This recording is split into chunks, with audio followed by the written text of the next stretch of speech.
കൂട്ടുകാരെ, കുഞ്ചോസ് ഡ്രീംവേൾഡിലേക്ക് പ്രിയ കൂട്ടുകാർക്ക് സ്വാഗതം. മൈസൂരിൽ നിന്നും 18 കിലോമീറ്റർ ദൂരെ ശ്രീരംഗപട്ടണത്തുള്ള ടിപ്പു സുൽത്താന്റെ മക്ബറ കാണാനാണ് നമ്മൾ ഇന്ന് പോകുന്നത്. പോകുന്ന വഴിക്ക് സഞ്ചാരികളെ ആകർഷിക്കാനായിട്ട് നിരവധി വെള്ളക്കുതിരകളെ അവിടെ ഒരുക്കി നിർത്തിയിട്ടുണ്ട്.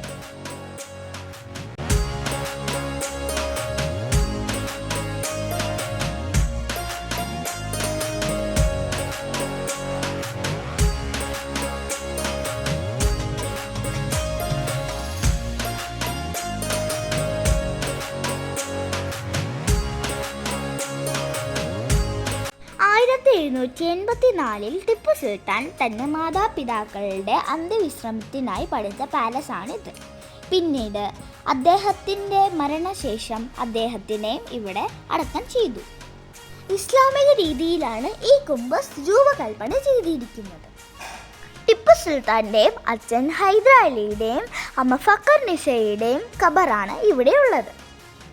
ഇതിന് ചുറ്റുമായി മനോഹരമായ പൂന്തോട്ടവും ഉണ്ട്. പേർഷ്യ, ഒട്ടോമൻ തുർക്കി, കാബൂൾ, ഫ്രഞ്ച് മൗറീഷ്യസ് എന്നിവിടങ്ങളിൽ നിന്ന് ടിപ്പു സുൽത്താൻ തന്നെ ശേഖരിച്ച വിവിധയിനം പൂച്ചെടികളാണെന്നാണ് ഇത് പറയപ്പെടുന്നത്.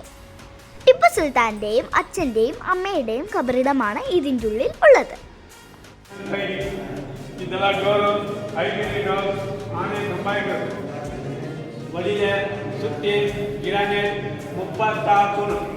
ಟಿಪ್ಪು ಸುಲ್ತಾನ್ ವೈಫು ಕೊಟ್ಟಾಜಿ ಕುಟುಂಬ ಸಮಾಧಿ ಫಾತಿಮ ಅವಳೆ ಅದು ഉമ്മാദോ ഇത് അച്ഛനോ അത് ടിപ്പു സുൽത്താൻ. അവിടെ വരുന്ന സഞ്ചാരികൾക്ക് അവർക്ക് മനസ്സിലാവുന്ന രീതിയിൽ വിവിധ ഭാഷകളിലായി ഇതിനെപ്പറ്റി പറഞ്ഞു കൊടുക്കുന്നുണ്ട്.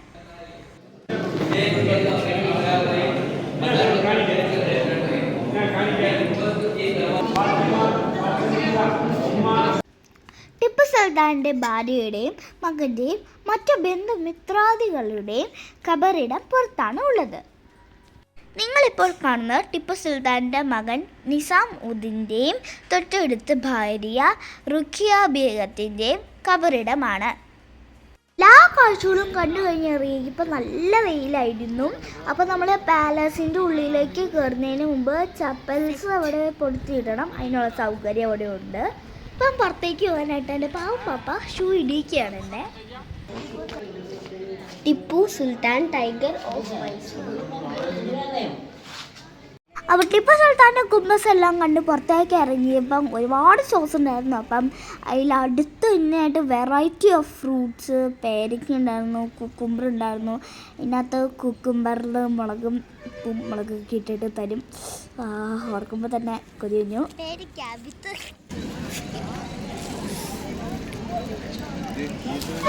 അതങ്ങനെ ഫുൾ ഇട്ടോ.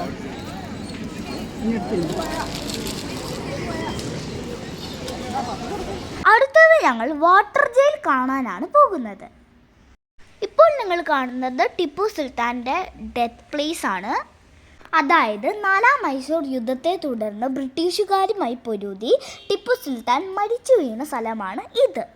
അത് കഴിഞ്ഞ് കുറച്ച് മുന്നിലേക്ക് പോകുമ്പോൾ നമുക്ക് വാട്ടർ ഗേറ്റ് കാണാവുന്നതാണ്. അതായത് അന്നത്തെ കാലത്ത് ആളുകൾ ഈ ചെറിയ വാട്ടർ ഗേറ്റിലൂടെ കടന്നാണ് കാവേരി നദിയിൽ നിന്ന് ജലം എടുത്തിരുന്നത്. നിർഭാഗ്യവശാൽ 1799 മെയ് 4-ാം തീയതി ഈ ഗേറ്റ് വേയിലൂടെ കടന്നാണ് ഇംഗ്ലീഷുകാർ കോട്ടയിലേക്ക് ആക്രമണം നടത്തിയത്. ഇപ്പോൾ നമ്മൾ ശ്രീരംഗപട്ടണത്തുള്ള വാട്ടർ ജയിലിൽ എത്തിയിരിക്കുകയാണ്. യുദ്ധ തടവുകാർക്ക് വേണ്ടി ടിപ്പു സുൽത്താൻ പണി കഴിപ്പിച്ചതാണ് ഈ വാട്ടർ ജയിൽ. ബെയിലിയുടെ തടവറ എന്നും ഇത് അറിയപ്പെടുന്നു.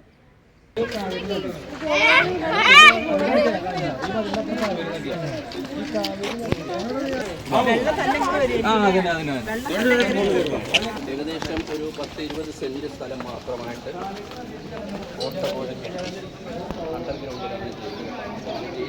നമ്മുടെ ടിപ്പു സുൽത്താന്റെ രഹസ്യങ്ങൾ ചോർത്തി കൊടുത്ത ആളുകളെ അങ്ങനെ ചെയ്തവരെ പിടിച്ച് തുറങ്കലടയ്ക്കും. കുറെ ആളുകൾ നമ്മൾ ഈ ജയിലിൽ കൊണ്ടുവന്ന് ഇങ്ങനെ ലോക്ക് ചെയ്ത് നിർത്തും. അത് എപ്പോഴും ചെയ്യാന്നുണ്ടെങ്കിൽ കാവേരി നദിയിൽ വെള്ളം ഉയരുന്ന സമയം നോക്കിയിട്ടാണ് ഇത് ചെയ്യാം. ആ നദിയിൽ വെള്ളം വന്നപ്പോൾ ഓട്ടോമാറ്റിക് ആയിട്ട് ഇതിൽ അത് സ്ഥലം കാണിച്ചു തരാം. ഇതിൽ വെള്ളം നിറയും. അങ്ങനെ ഒരു മരുന്ന് അല്ലാണ്ട് ഇത് വെള്ളം കോരിയൊഴിക്കുന്നതല്ല. കാവേരി നദിയിൽ വെള്ളം ഉയരുന്നതനുസരിച്ച് ആ സമയത്താണ് ഇത് ചെയ്യുക. അതെ, ആ സമയത്താണ് ഇങ്ങനെ ചെയ്യുക. അപ്പൊ കാവേരി നദിയിൽ വെള്ളം പോകുന്നതനുസരിച്ച് ഇതിൽ വെള്ളം ഇങ്ങനെ കയറി കയറി വരും. അങ്ങനെ അവര് കിടന്ന് മരിക്കും. ഈ ലോക്ക് അവസാന സമയത്ത് അഴിച്ചുവിടും. ഏറ്റവും അവസാന സമയത്ത് അഴിച്ചുവിടും. അങ്ങനെ അഴിച്ചുവിട്ടിട്ട് ചങ്കൂറ്റും ധൈര്യം ശക്തിയൊക്കെ ഉള്ളവർക്ക് അതേ ഹോളിൽ കൂടെ അങ്ങോട്ട് പുറത്തേക്ക് കിടക്കാം പറ്റുമെങ്കിൽ. കാരണം ഒരു മുക്കാൽ ജീവനും ഉണ്ടാവില്ല, കാരണം ഒരു വിധം കഴിഞ്ഞിട്ടുണ്ടാവും. അങ്ങനെയുള്ളവർക്ക് അതിലൂടെ അങ്ങോട്ട് കിടക്കാം. അങ്ങോട്ട് കിടക്കണമെങ്കിൽ അതിനേക്കാൾ ശക്തിയിൽ വെള്ളം വന്നുകൊണ്ടിരിക്കുകയായിരിക്കും. പിന്നെ പിടിക്കൂല. അങ്ങോട്ട് കടന്നാൽ, ജീവനോട് അങ്ങോട്ട് കടന്നാൽ പിന്നെ അവിടെ തൊടാൻ പാടില്ല. അതുകൊണ്ട് ഞങ്ങളുടെ ഗൈഡായ ജോർജ് സേട്ടൻ എന്താ പറഞ്ഞതെന്ന് കൂട്ടുകാർക്ക് മനസ്സിലായോ? അതായത് യുദ്ധത്തിൽ തടവിലാക്കപ്പെടുന്ന തടവുകാരെ ഈ വാട്ടർ ജയിലിൽ കല്ലുകളിൽ ചെങ്ങലക്കിടും. അതായത് ഞാനിപ്പോൾ നിൽക്കണ പോലെ നിർത്തിയിട്ട് ചെങ്ങലക്ക് ഇങ്ങനെ ഇടും. എന്നിട്ട് ഈ വാട്ടർ ജയിലിൻ്റെ തൊട്ട് പുറകിലാണ് കാവേരി നദിയുള്ളത്. കാവേരി നദിയിൽ ജലനിരപ്പ് ഉയരുമ്പോൾ ചെറിയ ഹോൾസിലൂടെ ഈ ജലം വാട്ടർ ജയിലിൽ നിറയുന്നു. അങ്ങനെ തടവുകാർ ശിക്ഷിക്കപ്പെടുന്നു. ഈ ജലത്തോടൊപ്പം മുതലയും മറ്റു ജീവികളും ഈ വാട്ടർ ജയിലിൽ പ്രവേശിക്കുമെന്നാണ് പറയപ്പെടുന്നത്. പിന്നെ പറയേണ്ട കാര്യമില്ലല്ലോ. ഭൂമിനിരപ്പിൽ നിന്ന് താഴെയാണ് ഈ ജയിലുള്ളത്. ഇനി നിങ്ങൾക്ക് ഇതിൻ്റെ ബാക്കിലുള്ള കാവേരി നദി കാണണ്ടേ? കാണിച്ചു തരാം. എത്ര വീതി ഒരു സുഖമായിട്ടൊരു വണ്ടി പോകും. അവിടെ പീരെങ്കിലും വെടിവെച്ചാലേ മതില് തുറന്നു വരില്ല. ഇവിടുന്ന് വെടിവെക്കാനുള്ള ഇതുണ്ടാ തോക്ക് പോണ സ്ഥലം. അടുത്തത് നമ്മൾ കാണാൻ പോകുന്നത് മൈസൂരിലെ ഫേമസ് ഗാർഡനായ വൃന്ദാവൻ ഗാർഡനാണ്. കൃഷ്ണരാജസാഗർ ഡാമിനോട് ചേർന്നാണ് ഈ വൃന്ദാവൻ ഗാർഡൻ ഉള്ളത്. കാവേരി നദിക്ക് കുറുകെയാണ് ഈ കൃഷ്ണരാജസാഗർ ഡാം ഉള്ളത്. ഞങ്ങളവിടെ ഒരു വൈകുന്നേരം 4:30-5 മണി സമയത്തൊക്കെയാണ് അവിടെ ചെന്നത്.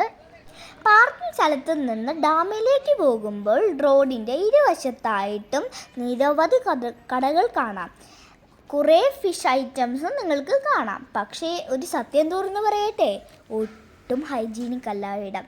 അതുകൊണ്ട് കൂട്ടുകാർ ഫുഡ് ഐറ്റംസ് മാക്സിമം വാങ്ങി കഴിക്കാതിരിക്കാൻ നോക്കുക കേട്ടോ.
നമ്മൾ എൻട്രി പാസ് എല്ലാം എടുത്ത് ഗാർഡൻ്റെ ഉള്ളിലേക്ക് പ്രവേശിക്കുകയാണ്.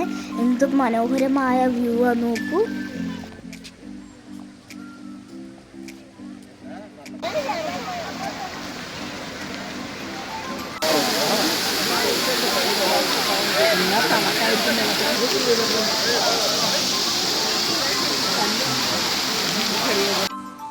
ഇപ്പോൾ സമയം സന്ധ്യയായി. ഇപ്പം ഈ കാണുന്ന ആളുകളെല്ലാം തിരിക്കിട്ട് ഇങ്ങോട്ട് പോകുന്നതെന്ന് അറിയാമോ? മൈസൂരിലെ ഫേമസ് ആയ മ്യൂസിക് ഫൗണ്ടൻ കാണാനാണ് ഈ യാത്ര. ഈ കാണുന്നത് കാവേരി നദിയാണ്. ഇതിനപ്പുറത്താണ് മ്യൂസിക് ഫൗണ്ടൻ. അങ്ങോട്ട് നമുക്ക് പോകാനായിട്ട് ബോട്ട് സർവീസ് ഉണ്ട്. അല്ലാന്നുണ്ടെങ്കിൽ നമുക്ക് പാലത്തിക്കൂടെ നടന്നു പോകാം. പക്ഷെ പാലത്തിക്കൂടെ നടന്നു പോകുമ്പോൾ എന്താണെന്ന് വെച്ച് കഴിഞ്ഞാൽ അവിടെ അപ്പോഴത്തേക്കും ലൈറ്റൊക്കെ ഇട്ടുണ്ടാവും. അതൊരു ഇന്ത്യൻ ഫ്ലാഗിൻ്റെ നിറത്തിലാണ്. അതൊക്കെ കണ്ട് പോവാനായിട്ട് അടിപൊളിയാണ്.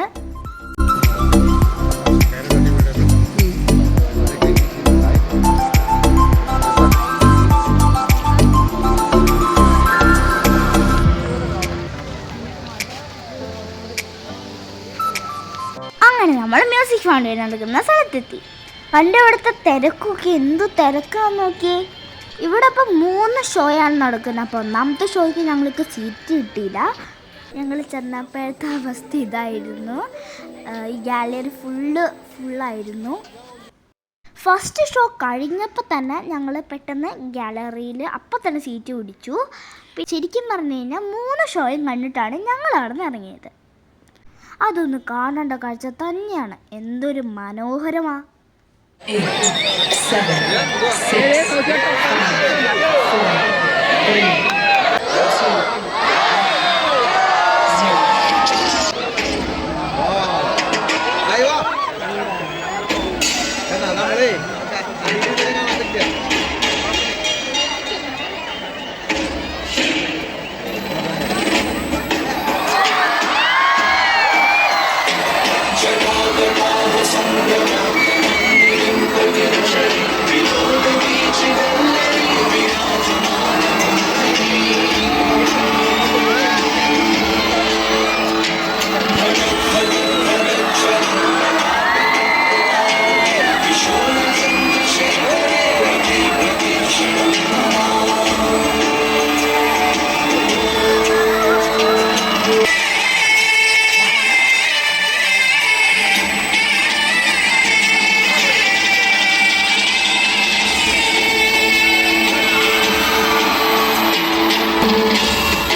അങ്ങനെ കണ്ണിനും മനസ്സിനും ഒരേപോലെ കുളിർമ തരുന്ന ഒരു ഷോ കണ്ട് ഞങ്ങൾ ഇറങ്ങി.